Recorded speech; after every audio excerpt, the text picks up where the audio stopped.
49 అంటే సంతానం, 49 అంటే సంతోషం. 39 ఆంధ్రప్రదేశ్, తెలంగాణ. నమస్తే రమగారు. నమస్తే జయ. రమగారు, మనకి దీపావళి తర్వాత వెంటనే మనం కార్తీక మాసంలోకి వెళ్ళిపోతాం. అవును. సో కార్తీక మాసం యొక్క పూజా విధానం తర్వాత చాలా సందేహాలు ఉన్నాయండి కార్తీక మాసానికి సంబంధించి. వీటన్నింటినీ నివృత్తి చేద్దాము. మరి ఈ సంవత్సరం మీరు కార్తీక పురాణం చెప్తున్నారు కదా? చెప్తాను. ఓకే, 30 ఎపిసోడ్లు వచ్చేస్తాయి చక్కగా. ప్రతిరోజు ఒక కథ వింటూ పూజ చేసుకోవచ్చు. కార్తీక మాసం అనగానే శివ పూజ అని వెళ్ళిపోతాం. శివాలయాలు మంచి రష్గా ఉంటాయి. అవును కదా. తర్వాత నదీ తీరాల్లో స్నానాలకి జనాలు కార్తీక స్నానాల కోసం నదులు, చెరువులు, సముద్ర స్నానాలు వెళ్ళిపోతూ ఉంటారు. ప్రయాణాలు, తీర్థయాత్రలు కార్తీకంలో బోల్డ్ అన్ని రోజులు పండగలు, పర్వదినాలు ఉంటాయి. ఇందులో పూర్తిగా నెల రోజులు జరుపుకునే సంబరంగా చెప్తాం. అయితే సంబరం అనగానే మనం బోళ్ళని వండేసుకుని బోళ్ళంతా ఎంజాయ్ చేస్తాం. ఇది ఏంటంటే వండుకోకుండా ఉండే నెల. ఎస్, ఆహారం తక్కువ, అవును, నిద్ర తక్కువ, నియమాలు ఎక్కువ. ఎవరెవరు ఏ ఏ నియమం పెట్టుకుంటారు అనేది వాళ్ళ వాళ్ళ శక్తి అనుసారం నియమం పెట్టుకోవచ్చు. ఏటా జరుపుకునే కార్తీక మాసమైనా ప్రతి సంవత్సరం మళ్ళీ కొత్తగా ప్రతిరోజు నిత్య దీపారాధన, ప్రతిరోజు కార్తీక స్నానం తెల్లవారుజామునే చేయాలి. సూర్యోదయానికి ముందే స్నానం చేసేయాలి. అది లెక్క. దీనికి ఏంటంటే ఇంట్లో మన బాత్రూంలో స్నానం కాకుండా వాపీకూప తటాకాదుల్లో స్నానం చేయటం. వాపీకూప తటాకాలు కాకుండా నదీ స్నానము అత్యంత విశేషము. నదీ స్నానం ఈ రోజువారీ నదిలో మునగటం మనకి ఎట్లా కుదిరేను? నదీ పరివాహక ప్రాంతాల్లో ఉన్నవాళ్ళు కూడా చేయలేకపోతారు కదా. అవును. ఈ కాలం చలికాలము. ఇది భూగర్భ జలాలు ఉండే ప్రాంతాల్లో అయితే నీటిలో అగ్ని ఉంటుంది. ఈ కార్తీక మాసమే అగ్ని సంబంధమైన మాసం. కృత్తికా నక్షత్రంతో చంద్రుడు కలిసి ఉండటం వల్ల అగ్ని కార్తీక మాసము అని చెప్తాం. కృత్తిక అగ్ని నక్షత్రం. దీంట్లో ఈ శివ పూజ అవే కాకుండా ప్రధానంగా ఇంకోటి కార్తికేయ దర్శనం కూడా చాలా మంచిదని చెప్తారు. స్కంద దేవాలయాలకు వెళ్ళదలుచుకున్న వాళ్ళు కార్తీకంలో ఆ తీర్థయాత్ర చేస్తే చాలా ఫలితం వస్తుంది. ఓకే, అది మనం మోపిదేవి లాంటి చోటుకి వెళ్ళొచ్చు, పెదకాకాని లాంటి చోటుకి వెళ్ళొచ్చు. తమిళనాడులో చెప్పేటువంటి తిరుపడై వీడు చెప్తారు కదా, 6 షణ్ముఖ క్షేత్రాలు, తిరుచి, చిరుచెందూరు, తిరుత్తణి, తిరుప్పరకుండ్రం, ఇవి వీటిలలో అక్కడికి వెళ్ళే వాళ్ళు కూడా ఇలా వెళ్ళొచ్చు. మన ప్రాంతంలోనే మన హైదరాబాద్లో స్కందగిరి లాంటి దేవాలయాలు కార్తీకంలో చేసే సుబ్రహ్మణ్య దర్శనం కూడా విశేషమైన ఫలితాన్ని ఇస్తుందని చెప్తారు. ఇది ఏటా చేసేదే, కొత్తగా చెప్పడానికి ఏం లేదు. నిదానంగా చేసుకుంటూ వెళ్ళాలి. ప్రధానంగా మొట్టమొదటిది ఏంటంటే దీపావళి వెళ్ళిన మరుసటి నాడు కాకుండా రెండో రోజు నుంచి మనకి కార్తీకం మొదలవుతుంది. తెల్లవారుజామున స్నానం చేయటం, తెల్లవారుజామున ఈ సూర్యోదయానికి ముందే పూజా విధానం ముగించుకోవటం. దీంతో పాటుగా కార్తీకంలో ప్రత్యేకంగా చెప్పేది ఉపవాసం. నెలంతా కూడా కార్తీక నక్తాలు పేరుతోటి పగలల్లా ఉపవాసం ఉండి సాయంత్రం చంద్రోదయం అయ్యాక పూజ చేసుకుని భోజనం చేయటం. ఈ తెల్లవారుజామున పూజతో పాటుగా ప్రదోషకాలార్చన, సాయంకాలం వేళ శివార్చన చాలా అద్భుతమైనది. అయితే ఇంత శివుడు చెప్తున్నాం కదా, కార్తీకంలో ఎలా చెప్పుకోవాలంటే ఇక్కడ ఈ నెలంతా కూడా ఈ నెలకి దైవము దామోదరుడు. దామోదరుడు అంటే ఉదరమును దామము చేత కట్టబడినవాడు, ఒక తాడుతోటి తన పొట్ట మీద కట్టినటువంటి వాడు అని. దామ ఉదరుడు, తన గర్భంలో ప్రపంచాన్ని భరించేవాడు అని అర్థం. ఈయన ఎవరు? గర్భంలో ప్రపంచాన్ని భరించేవాడు, నోరు తెరిచి విశ్వరూపం చూపించిన వాడే ఈ నెలకి దైవం. విష్ణుమూర్తి ఈ నెలకి దైవం. ప్రార్థనా స్వరూపంగా కార్తీక దామోదర ప్రీత్యర్థం అని చెప్పి శివ పూజాంకరిష్యే. కార్తీక దామోదర ప్రీత్యర్థమే సాలగ్రామార్చన, కార్తీక దామోదర ప్రీత్యర్థమే స్నానం, కార్తీక దామోదర ప్రీత్యర్థమే శివాభిషేకం, 1,00,000 పుష్పార్చన, 1,00,000 బిల్వార్చన. ఏం చేసినా కార్తీక దామోదర ప్రీత్యర్థమే చేస్తాం. అవును. విష్ణు ప్రీతి కోసం శివ పూజ చేసే మాసం ఇది. ఇదేం చెప్తారంటే మనకి కార్తీకము, మార్గశిరము 2 యమదంశ్రలుగా చెప్పబడతాయి. ఈ 2 మాసాలు అనారోగ్య మాసాలు. చలి పెరిగిపోతుంది, అవును, మంచు పెరిగిపోతుంది, శ్వాసకోశ వ్యాధులు అవి ప్రబలిపోతాయి. సాధారణంగా ఆరోగ్యంగా ఉన్నవాళ్ళు కూడా ఇప్పుడు కొంచెం అనారోగ్యం పాలయ్యే అవకాశం ఉంది. అంచేత పొద్దున్నే స్నానం చేసేయటం, ఆ జలంలో దాగి ఉన్నటువంటి వేడిని మనం తీసుకోవటం. నీళ్లలో అగ్ని ఉంటాడు. మనకి కాలంలో చెప్తారు జలే గంగా అని. ప్రతి నీటిలోనూ గంగే ఉంటుంది. ఇప్పుడు ఆ నీళ్ళల్లోనే అగ్నిస్వరూపం దాగి ఉంటుంది. ఈ అగ్నికి కార్తికేయుడికి సంబంధం ఉంది. ఎందుకంటే శివుడి నుంచి జారిపడినటువంటి ఆ శివరేతస్సుని అగ్నే మొదట భరించాడు. కార్తికేయ జననానికి ఆద్యుడు అగ్ని. ఆయనే గంగానదిలో ఈ శివరేతస్సుని వదిలిపెట్టాడు. ఆమె తీసుకెళ్ళి శరవణంలో వదిలిపెట్టింది. శరవణంలో జన్మించాడు ఆయన. మొదట ఆమెను భరించిన వాడెవడు? అగ్ని. అందుకని ఇప్పుడు ఈ టైంలో కనుక ఏం చేసినా మనం కేశవుడు, శివుడు, కార్తికేయుడు ముగ్గురు ప్రసన్నులవుతారు. ఇందులో మళ్ళా మనకి ఎన్ని పర్వదినాలో ఉన్నాయి. మొదటి రోజున బలిపాడ్యం అని చేస్తారు. పాడ్యం నాడు బలి పూజ చేస్తారు. కొన్ని చోట్ల చేస్తారు, కొన్ని చోట్ల చేయరు. కానీ అయినా కూడా బలిపాడ్యం రోజున ఏం చేస్తారు? మనం పితృదేవత ఆరాధన లాంటివి చేస్తారు. ఆ రోజే ఉల్కా దర్శనం లాంటివి చేస్తారు. రకరకాలు ఎక్కడున్నా సరే ఇదే పద్ధతి. అయితే ఇదేంటి, మనం బలిపాడ్యమి తర్వాత రెండో రోజు భగినీహస్త భోజనం, 3 లేదు 4 నాగుల చవితి వస్తుంది, 5 లేదు 6వ రోజున స్కందషష్ఠి వస్తుంది, 7 లేదు 8వ రోజున గోపాష్టమి అంటారు. గోవర్ధనగిరి పూజ చేస్తారు ఆ రోజున. ఎన్ని ఉన్నాయి చూడు, అన్నీ కార్తీక మళ్ళీ అన్ని కార్తీక మాసాలు. మళ్ళీ అక్కడి నుంచి 3 రోజులు గడిచేసరికల్లా మనకి ఏకాదశి వస్తుంది, స్థాన ఏకాదశి, హరిబోధిని ఏకాదశి. 4 నెలల క్రితం ఆషాఢ తొలి ఏకాదశి నాడు పడుకున్నటువంటి విష్ణుమూర్తి ఈ రోజు నిద్రలేస్తాడు. ద్వాదశి నాడు మళ్ళీ మనం ఏం చేస్తాము? తులసి కళ్యాణం చేస్తాం. ఉసిరి మొక్కను తెచ్చి తులసి ధాత్రి కళ్యాణం. ఉసిరి మొక్కలో ఈ నెల కాలము విష్ణుమూర్తి ఉంటాడు ఉసిరి చెట్టులో. అందుకని ఉసిరి చెట్టు కిందే అర్చన. దీంతోపాటు కార్తీక వన భోజనాలు, ద్వాదశి నాడు తులసీదాత్రి కళ్యాణం చేస్తాం. 3 రోజులు గడవంగానే మళ్ళీ మనకి ఇది వస్తుంది కార్తీక పౌర్ణమి. అప్పుడు ఏం చేస్తాం? జ్వాలా తోరణాలు అవి వెలిగిస్తాం. తర్వాత దీపాలను నీళ్లలో వదిలిపెట్టడము. 365 ఒత్తులు సంవత్సరం అంతా చేయకపోయినా ఈ ఒకరోజు చెయ్యొచ్చు, చేస్తే అద్భుతమైన ఫలితం లభిస్తుందని మొత్తం దేవాలయాలన్నీ కలకళ్ళాడుతూ ఉంటాయి. మళ్ళీ వెనకలైన మళ్ళీ ఇవి ఒక 15 రోజులు. అమావాస్య నాడు కూడా మనం ఏం చేస్తాం? పోలి స్వర్గారోహణ కథ చెప్పుకుని ఆ రోజున జ్వాలా తోరణాలు నీళ్లలో వదిలిపెడతాం. ఇవన్నీ ముఖ్యమైన రోజులు. నెలంతా మనం ఇది చేయాల్సింది. నెలంతా నియమం పాటించాల్సిందే. పొద్దున్నే లేవడము, తెల్లవారుజామున స్నానం చేయటము. ఈ అక్కడి నుంచి ఉపవాసాలు సగమే చెప్పాం, నక్తాలు కాకుండా. ఇందులో ప్రత్యేక దినాలు ఏమేమిటి? 4 సోమవారాలు, 2 ఏకాదశులు, 1 పౌర్ణమి. ఈ మొత్తం 4, 3, 7 రోజులు ఉపవాసం ఉండొచ్చు. ఈ 7 రోజులు పగలు ఉపవాసం చేసి భోజనం రాత్రిపూట భోజనం చేస్తాం. ఒకవేళ ఇది కూడా చేయలేకపోయాం, 1 పౌర్ణమి నాడు ఉపవాసం ఉండు. ఏదో 1 ఏకాదశి అయినా చేయి, ఒక్కనాడైనా పొద్దున్నే స్నానం చేయి, ఒక్కసారైనా నది స్నానం చేయి. నీకు ఆరోగ్యము సిద్ధిస్తుంది, ఆధ్యాత్మికత సిద్ధిస్తుంది. ఈ 4 రోజులు మనకి ఒకసారి పండగ 1 రోజు వచ్చింది చేయ, దీపావళి పండుగ వెళ్ళిపోయింది. మర్నాడు దీపావళి చేసుకుంటామా? చెయ్యం మనం. కానీ కార్తీకంలో ఎలాంటి అవకాశం ఇచ్చారో చూడు మహర్షులు మనకి. అవునవును. మొదటి రోజున చేయలేకపోయావు, చివరి రోజునే చెయ్యి. మాసంలో ఏదో ఒక రోజు, మాసం అంతా చేసిన ఫలితం నీకు లభిస్తుంది. అంతా చెయ్యి, మహత్తరంగా ఉంటుంది. చేయలేకపోయినా ఒక్కరోజు చేసుకో, సంతోషం. ఇప్పుడు నీ డౌట్లు అడుగు. సో కార్తీక మాసం అనగానే కొన్ని సందేహాలు కూడా ఉంటాయి రమ్మగారు. దీపారాధనతో మొదలు పెడదాం.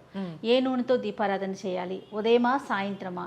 ముందు అది చెప్తే నెక్స్ట్ నేను నా డౌట్లు అడుగుతాను. తిలాలతో చేయొచ్చు, ఆవు నేతితో చేయొచ్చు. ఆవు నెయ్యి మనం మామూలుగానే అసలు మనకి దీపం పెట్టాల్సిందే ఆజ్యంతో, ఆవు నెయ్యితోటి.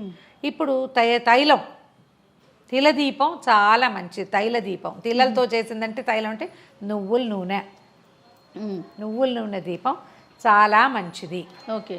ఇంట్లోనూ వాకిట్లోనూ కూడా, తులసి దగ్గర, దేవాలయంలో ఎక్కడైనా తైల దీపారాధన మంచిది ఈ 4 రోజులు. ఓకే. 1. తర్వాత రెండోది, మనం ఇంట్లో 2 పూట్లా చేస్తే చాలా మంచిది దీపారాధన. కనీసం 1 పూటైనా చేయండి. ఓకే. కార్తీక పురాణం మనం ప్రతిరోజు విని పూజ చేసుకుంటాం కదా రమ్మగారు. వినలేకపోతాం నెలలో కొన్ని రోజులు. అలా ఇబ్బంది వచ్చినప్పుడు పరిస్థితి ఏంటండి? 4 రోజులు కార్తీక పురాణం వినకపోతే 5వ రోజున ముందువన్నీ చదివేసుకోవచ్చు చదువుకునేవాళ్ళు. వినేవాళ్ళకి మనం ఎలాగో అవకాశం ఇస్తాం కదా. 5వ రోజున చాలా మంది అడుగుతారు, పీరియడ్స్లో వినొచ్చా? మీరు ఇది పవిత్రమైందని భావిస్తూ మీరు రెస్ట్ తీసుకోవాల్సిన సమయంలో ఈ పని ఎందుకు?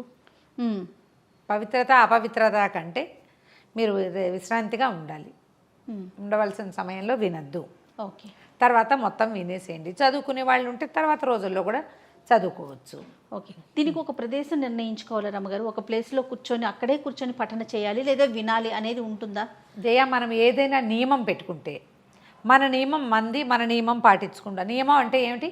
తప్పకుండా చేయవలసింది. అవును. నువ్వు రోజు పొద్దున్నే వింటావు, 6ంటికే మన వాళ్ళు రిలీజ్ చేస్తారు, వినేసేయి, అది నీ నియమం. 9ంటికి వింటావు, పెట్టుకో. నువ్వు నియమం పెట్టుకోలేదు, ఓ రోజు 6కి, ఓ రోజు 9కి, ఓ రోజు 16కి, నీ ఇష్టం, అంతే, నీ ఇష్టం. ఇదేంటంటే మంచాల మీద కూర్చుని అన్నం తినేటప్పుడు వినద్దమ్మా, దయచేసి శ్రద్ధగా వినాలి పురాణం.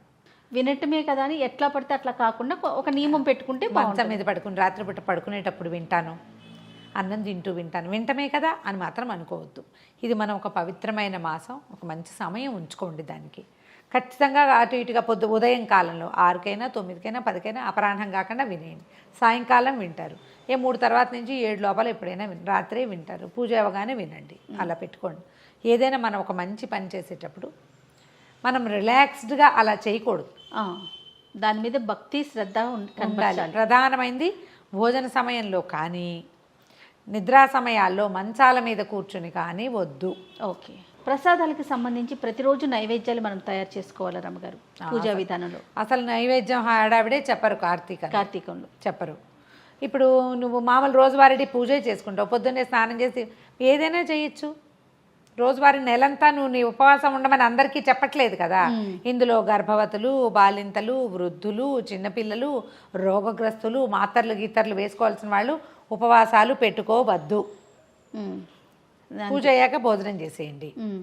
ఓకే, ఇప్పుడు మన నైవేద్యానికి ఇందులో ఏంటంటే ఈ నెల రోజులు వర్జ్య పదార్థాలు తినకూడదు, ఉల్లి వెల్లుల్లి తినకూడదు. మీరు ఆ నియమం పెట్టుకోండి. కనీసం వెల్లుల్లిపాయ వాడడం తినం, నాన్ వెజ్ వాడడం తినం, అలాంటివి కూడా పెట్టుకోవచ్చు. ఇంట్లో వాడం, పిల్లలకి చేసి పెట్టాలి కదండి. ఏమిటి పిల్లల్ని ఏమిటి ఒక నెల రోజులు తినకపోతే ఏమైపోతారు పిల్లలు? అలవాటు చేయాలి, అంతే కదండి. ఇప్పుడు మీరు పాటిస్తారు, మీ తర్వాత ఈ లెగసీ ఎట్లా కంటిన్యూ అవుతుంది? కార్తీక మాసంలో మనం తినొద్దు. పోనీ అది కాదు, 4 సోమవారాలు తినద్దు, పౌర్ణమి నాడైనా తినద్దు. ఇలా పెట్టుకోండి. నైవేద్యం మీరు ఏది చేసి పెట్టినా పర్వాలేదు. పూజకి ఏంటంటే ఇది శివుడికి నీళ్ళు పోయటమే. ఇళ్లల్లో ఏం చేసుకుంటారు? దీపారాధన చేసుకుంటారు, నిత్య పూజ ఏదో చేస్తారు. శివ సంబంధమైన స్తోత్రాలు ఏవైనా బోళ్ళని శివ మహిమ స్తోత్రం అని, శివానందలారని, బిల్వాష్టకము, లింగాష్టకము, విశ్వనాథాష్టకము ఏదో చదువుకుంటారు. పండో ఫలమో నివేదన పెడతారు. అన్నం పెట్టే అలవాటు ఉన్నవాళ్ళు అన్నం పెట్టుకోవచ్చు. ఏం పెట్టుకున్నా సరే. ప్రత్యేకంగా వంట చేయటాలు అవి కార్తీకంలో చెప్పు. తర్వాత నదీ స్నానం అనుకుంటాము, అది కుదరదు, మనం ఇంట్లోనే చేయాల్సిన పరిస్థితి. అప్పుడు కొంత హెల్త్ బాగోలేని వాళ్ళు ప్రతిరోజు తలస్నానం చేయాల్సిందేనా రమ్మగారు? అలాంటి నియమం ఉందా? అంటే మీరు నియమం పెట్టుకుంటే, మీరు నెల రోజులు తలస్నానం తెల్లవారుజామున శిరస్నానం చేస్తాను అని పెట్టుకుంటే నెల రోజులు చేయండి. మీ వల్ల అయితే చన్నీళ్ళే చేయాలి. వేడి నీళ్ళతో స్నానం చేస్తే కళ్ళుతో స్నానం చేసినట్టట. ఓహో, అలా చెప్తారు పురాణంలో. చేయలేరు, ఒకరోజు పెట్టుకోండి కనీసము. తల స్నానం ఎవరికి సాధారణంగా ఎవరు చేస్తారు అంత పొద్దున్నే లేచి? చిన్నపిల్లలు చెయ్యరు, మిడిల్ ఏజ్ వాళ్ళు చేయలేరు, కాస్త పెద్ద వయసు వాళ్ళు, భగవంతుడి మార్గంలో ఉండదలుచుకున్న వాళ్ళు, మగవాళ్ళు. ఏదో చిన్న క్రాఫ్ ఉంటుంది, నెత్తిమీద నీళ్ళు పోసుకుని తరలా ఆరిపోతాయి. అంత బారెడు జళ్ళు ఉన్న వాళ్ళు ఏం చేస్తారు? అవును, అవన్నీ చేయలేకపోతాం కదా. అందుకని ఇదివరకు ఏం చేసేవాళ్ళు అంటే తీర్థయాత్రలాగా వెళ్ళిపోయి అక్కడ చేసుకునేవాళ్ళట. నెల రోజులు బయటే ఉండేవాళ్ళు, నదీ తీరాలకు వెళ్ళేవాళ్ళు. ఈ ఊళ్ళో ఉన్న వాళ్ళు కూడా నదికి వెళ్ళి స్నానం చేసి అక్కడే పూజా పునస్కారం ముగించుకుని 9 గంటలకు ఇంటికి వచ్చి తర్వాత నిత్య కార్యక్రమాలు చేసుకునేవాళ్ళు. అట్లా చేసేవాళ్ళట. ఇప్పుడు మనం అవంతా చేయలేకపోతాం కదా. నియమం పెట్టుకుంటేనే మీరు తలస్నానాలు, నియమం లేకపోతే ఒక్క సోమవారాలు 4 సోమవారాలు ఉన్నాయి కదా, సోమవారం నాడు చేసుకోండి. ఈ సోమవారాల్లో ఒక్క సోమవారం అయినా చేయండి భగవంతుడి కోసం. ఓకే ఓకే, అది స్నానం. ఈ స్నానంలో కూడా ఏంటంటే మనం వేటికి వెళ్ళలేము, బోర్ వాటర్ ఉండే అవకాశం ఉంటే భూగర్భ జలాలతో స్నానం మంచిది. అది మన పాయింట్ మెయిన్. భూమితోటి సంబంధం కలిగి ఉన్నటువంటి నీరు వెచ్చగా ఉంటుంది. అవును కదా, ఆరోగ్యం.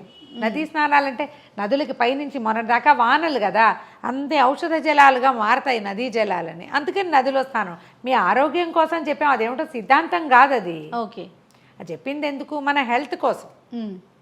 ఈ భూమిలో కూడా వాటి సారం దిగి ఉంటుంది. భూగర్భ జలాలు మంచివి. ట్యాంక్ వాటరు ఆ పైన ఉంటే చల్లగా ఐస్ కోల్డ్గా ఉంటుంది. తెల్లవారుజాము 4ంటికి నీళ్ళు పోసుకుంటే బాత్రూంలో బిగుసిపోతాం, మన ఎవరైనా తీసుకెళ్ళాలి అదే కదా. బోరు వేయించుకుని తెల్లవారుజాముని అపార్ట్మెంట్లలో ఉన్న వాళ్ళకి అవకాశం ఉందనుకో, ఆ బోర్ వాటర్ వచ్చేయమంట. నుయ్యి ఉందనుకో మరీ మంచిది. ఇవి ఏవీ లేవు, ఏదో మన బాధ మనం పడతాం ఎటాగొట్ట. అంత తెల్లవారుజామున చెయ్యం, కాస్త గోరువెచ్చగా పోసు ఏదో దంతాలు పెడతాం. ఆ జలాల్లో చెప్పుకోవాలి మనం ఏమిటది, ఈ నీళ్ళలో ఒకసారి చేయి పెట్టి ఇలా తిప్పి చెప్పుకోవాలి. గంగే చేమనే చేవ గోదావరి సరస్వతి నర్మదే సింధు కావేరి జలేస్మిన్ సన్నిధిం కురు. ఈ నీళ్ళల్లో గంగేచ గంగా యమున గోదావరి సరస్వతి నర్మదా సింధు కావేరి, ఈ నదులన్నీ ఇందులోకి రాగాక ఈ నీటిలో ఉంచుంది. హరగంగే అని చెప్పుకుని హరుని వల్ల గంగా నది భూలోకంలోకి వచ్చింది, పరమేశ్వరుడి వల్ల. ఓకే. హరప్రీత్యర్థము గంగా నదితో స్నానం చేస్తున్నానని ఓ మాట హరగంగే హరగంగే అని నెత్తి మీద నీళ్ళు పోసుకోవాలి. నేను అలాగే 5-6 సార్లు చెప్పుకుని పోసుకున్నాను, చేయము అలా అయిపోతుంది ప్రాణం, తర్వాత కాస్త ఆగిపోతుంది అనమాట. అలవాటు అవుతుంది. ఒక 2 చెంబులు పోసుకున్నాక అలవాటు అవుతుంది. కొంచెం శాంతి. ఖచ్చితంగా ఒక్కరోజు ఒక్కసారైనా పాటించు. ఏదైనా నదీ స్నానానికి వెళ్ళడానికి ప్రయత్నం చెయ్యండి. ఓకే. పౌర్ణమి నాడు సముద్ర స్నానం చేస్తారు చాలా మంది, అవకాశం ఉన్నవాడు సముద్ర స్నానాలకు వెళ్తారు కదా. అలాగా కార్తీక స్నానాలు చాలా ప్రత్యేకంగా ఉంటాయి, సో చేసుకోవటమే. కార్తీక మాసం అనగానే వనభోజనాలు కూడా గుర్తొస్తాయి రమ్మగారు. అవును, అని సోషలైజ్ అవ్వటానికి మనం అందరితోటి కలవటానికి ఈ వనభోజనాలు అనగానే మన వాకిట్లో ఫ్రెండ్ వాళ్ళ వాకిట్లో చెయ్యము. మంచి చెట్లు, బాగా చెట్లు ఉన్నవి, మర్రి రావి జువ్వి తులసి, తర్వాత ఏమో ఉసిరి, ఇలాంటి మహావృక్షాలున్న వనంలోకి వెళ్ళి అందులో బావి కూడా ఉండాలట, అది నియమం. ఉసిరి చెట్టుతో పాటు ఉసిరి చెట్టు బావి ఉండాలి, అది నియమం. అక్కడికి వెళ్ళి పొద్దున్నే స్నానాలు చేసుకుని బావి కింద, బావి దీనిలో స్నానం చేయటం, ఉసిరి చెట్టు కింద సాలగ్రామార్చన చేసుకుని అక్కడే వంట చేసుకుని ఈ మహావృక్షాల సముదాయం మధ్యలోకి వెళ్తే విపరీతమైన జీవశక్తి, ప్రాణశక్తి, ప్లెంటీ ఆఫ్ ఆక్సిజన్ వస్తుందని. మామూలుగా నక్తాలు ఉన్నవాళ్ళు కూడా వనభోజనం చేయవచ్చు. ఓహో.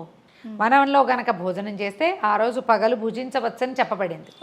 చాలామంది పెద్దవాళ్ళు చెప్తారు భోజనం మానేయక్కర్లేదు, ఆ రోజు చేయొచ్చు, అది నక్త భోజనంతో సమానమే అవుతుంది.